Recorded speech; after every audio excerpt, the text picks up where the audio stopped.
Le Parti socialiste affirme que tout est prêt pour que le scrutin se déroule sereinement.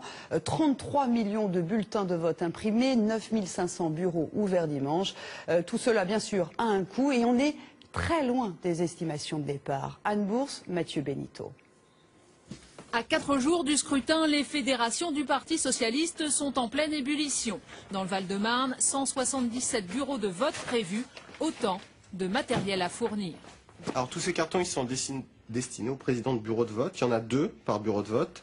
Ici, on prévoit déjà des bulletins supplémentaires en cas d'afflux de votants dimanche. Des dépenses imprévues et certaines sont prises en charge au niveau local. Ça a un coût en effet parce qu'il y a le coût de la location des salles, environ dans le département 10 000 €. Et puis surtout il y a le coût de la communication, 400 000 tracts, des affiches, tout ça, ça doit faire à peu près 15 000 € en plus.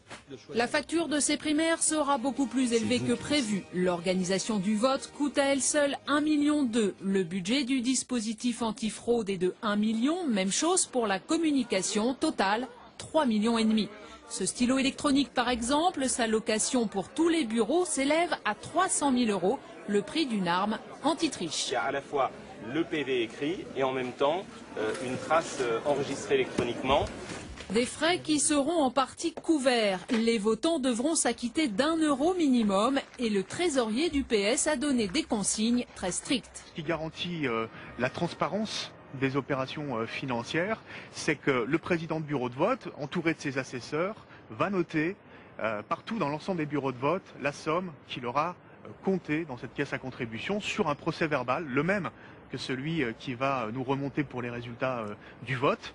Le succès des primaires n'est pas seulement un enjeu politique, il est aussi économique. Une forte participation permettrait d'éviter un déficit trop important.